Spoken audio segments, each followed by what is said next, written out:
Olá, tudo bem? Dando continuidade ao vídeo anterior, vimos que Rei Léo abriu mão da proteção de Deus, substituindo 3 pedras do seu peitoral de sacerdote, trocando as pedras por ouro. Por isso, seu interior se encheu de violência, tornando-se arrogante e prepotente.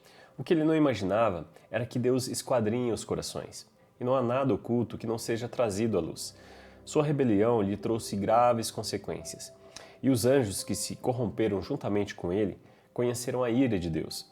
Muitas pessoas perguntam: se Deus tem um plano de salvação para o homem, por que os anjos não foram incluídos nele? Bom, há 2 motivos que podemos interpretar através da palavra de Deus. O primeiro é que, ao contrário dos homens, os anjos conheciam a Deus, por isso não havia motivo para se rebelarem. No entanto, se deixaram levar pela ganância e pela troca de posições oferecida por Satanás. O texto em Ezequiel 28, verso 18, se não me engano, diz assim: pela injustiça do teu comércio, profanaste os teus santuários. E o outro motivo é que, ao contrário dos homens, quando os anjos pecaram, eles se encontravam em estado eterno, e por isso se tornavam pecadores eternos, sem condição de resgate. Nós precisamos lembrar que os anjos são espíritos. Eles são uma alma que possui um corpo espiritual. Já os homens é uma alma que possui 2 corpos, um corpo espiritual e um corpo físico. Quando Adão pecou, ele habitava a terra no seu corpo físico, e o que garantia a vida eterna do homem na terra era comer do fruto da árvore da vida. Quando você lê na Bíblia Deus tirando o homem o acesso da árvore da vida, isso está lá em Gênesis capítulo 3, a partir do verso 20 ou 21, não sei, parece que Deus está punindo o homem. Mas não, Deus estava protegendo, pois se ele continuasse vivendo como pecador em estado eterno, não haveria chance de resgate. O homem, ao contrário dos anjos, é um pecador temporário, com chances de reconhecer seus pecados e se arrepender. Agora, se ele morrer na condição de pecador, aí já não tem mais chances de resgate. Já os anjos são indesculpáveis, não tinham motivo nenhum para se rebelarem contra Deus, e sabiam que por serem eternos, sua condenação também seria eterna.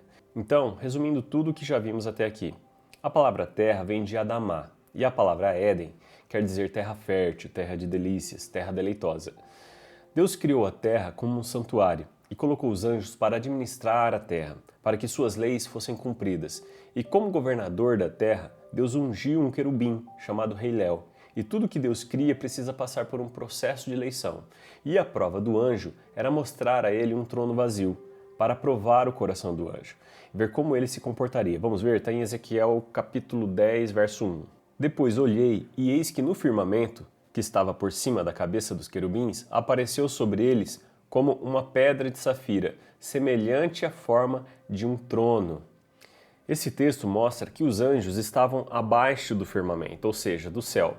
Eles estavam na terra e permanecem aqui até hoje, apesar que alguns foram presos e enviados para o inferno e serão soltos durante a grande tribulação, mas boa parte deles continua na terra. Por exemplo, na Umbanda, na Quimbanda, no Voodoo, eles são invocados das matas, dos rios, dos vales. Mas você precisa lembrar também que para cada anjo caído existem 2 anjos de Deus. O nosso exército é bem maior. Então, com a rebelião de Lúcifer e de 1/3 dos anjos, Deus reuniu todos eles no céu e condenou o Rei Léo.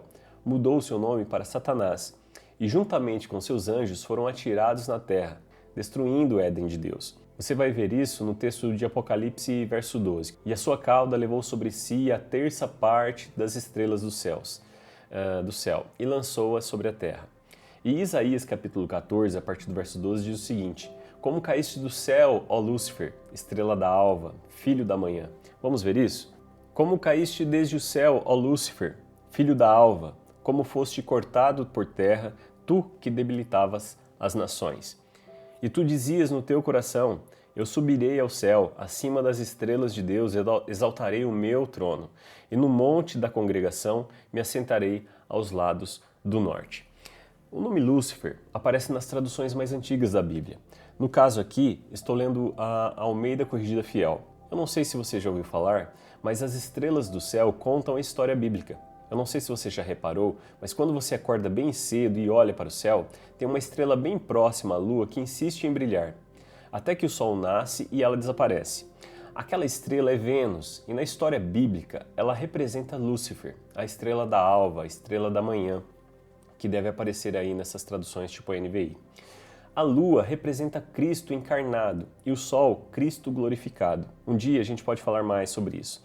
Bom, com a destruição da terra, Deus se retira e a terra passa a ficar em trevas. Por isso que você vê a terra em trevas no verso 2 de Gênesis. E depois da queda de Lúcifer, nós não sabemos quanto tempo se passou, né? Mas o Espírito de Deus reaparece na terra e começa a recriar a terra. E depois que ele termina, Deus então cria o homem e a mulher e dá a terra para eles guardarem e usufruírem dela. E aqui está o primeiro motivo de Satanás odiar tanto o ser humano. Deus destrói o Éden de Lúcifer, recria a terra e dá ao homem para, além de cuidar, usufruir dela. Algo que era o sonho de Lúcifer, Deus destrói e dá ao homem. E o segundo motivo dele odiar a humanidade é o seguinte: Lúcifer queria ser semelhante a Deus. Isso está lá em Isaías 14, verso 14. E ele nunca será. Mas o homem, Deus fez a sua imagem e semelhança. O terceiro motivo dele odiar a humanidade é que ele queria ocupar o trono que ele achava que era dele.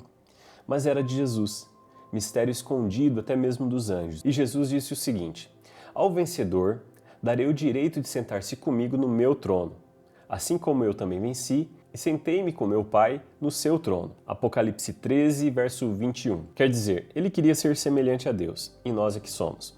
Ele queria reinar sobre a terra. Deus tirou dele e deu pra gente. Ele queria ocupar o trono de Jesus. E Jesus disse: se você vencer, eu darei o meu trono para você.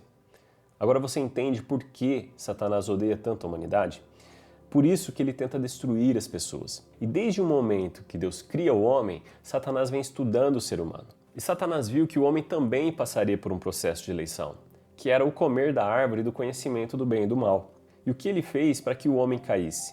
Colocou dúvida no coração do homem quanto às leis de Deus. E ele faz isso até hoje. E o fato das pessoas não lerem a Bíblia, não conhecerem as leis de Deus, é que faz com que o homem abra mão da proteção de Deus e caia. E toda vez que o homem cria leis contrárias às leis de Deus, isso atrai o juízo de Deus sobre a terra. E este é um dos motivos de estarmos hoje nos aproximando rapidamente da grande tribulação. Porque as leis de Deus que protegem a natureza humana está sendo substituída. E qualquer pessoa que se levante contra isso está sendo perseguido por aqueles que deveriam cumprir as leis. Agora, fazendo um panorama rápido, do que Satanás tem feito para exercer o seu poder em toda a terra, nós vemos que ele tem criado instituições, seitas e sociedades secretas para atrair o coração de pessoas influentes que ocupam lugares estratégicos na sociedade. Para que, aos poucos, ele pudesse, primeiro, contaminar a mente das pessoas, através da cultura, e, na sequência, alterar as leis. Agora, se tirarmos os homens de cena, eu te pergunto, Satanás conseguiria fazer tudo isso sozinho? Não. Ele usa o próprio homem para destruir a humanidade. E a forma que ele faz isso é marcando as pessoas enquanto elas ainda são crianças. Pois existe um mandamento de Deus que diz: ensine a criança no caminho em que deve andar, e mesmo quando envelhecer, ela não se desviará dele. Por isso que você vê Satanás investindo tanto nas crianças. Pois se ele consegue tocar uma criança, as chances dela se tornar um adulto revoltado e com a mente deturpada é enorme.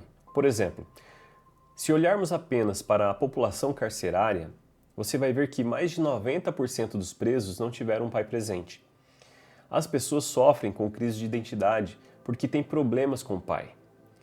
A principal autora do movimento feminista foi vítima de um marido que a deixou grávida. Todos os problemas emocionais na vida das pessoas refletem a falta de uma boa educação que deveria ser dada pelo pai. E Satanás trabalha fortemente para destruir as famílias, e depois se infiltrando e mantendo as pessoas na ignorância e no medo. Por exemplo, quando a igreja primitiva saiu para pregar as boas novas, o Império Romano era o maior inimigo dos cristãos.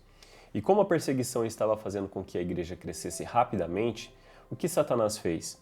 Ele se infiltrou, criou uma instituição com práticas pagãs, substituiu datas importantes do cristianismo, dando uma aparência de santidade, mas com tradições contrárias à palavra de Deus. E esta é a história do catolicismo romano. E quando as pessoas tentavam ler a Bíblia, a própria igreja perseguia e matava aqueles que tentavam interpretar a palavra de Deus. Foi assim que ocorreu a Inquisição. E não se engane, pois Satanás também se infiltrou em algumas religiões protestantes. Por exemplo, os líderes da primeira igreja batista no Brasil eram todos maçons.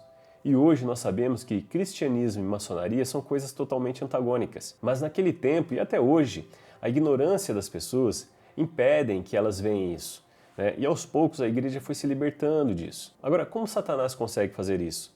Afastando o homem da verdade que está contida na palavra de Deus. Pois foi assim que ele fez com Eva, colocando dúvidas sobre suas leis e seus mandamentos. E quando ele consegue atrair o coração do homem, então o próximo passo é escravizar a mente do homem através do medo. Esses dias eu estava assistindo uma série com a minha esposa que contava a história de uma menina que foi roubada de sua família. E conforme a criança crescia, dizia que quando ela visse alguém estranho, ela tinha que correr, pois as pessoas eram más. E a menina cresceu com esse medo. E esse é um exemplo, porque o medo é a maior arma de Satanás para escravizar as pessoas. Mas por que as pessoas têm medo?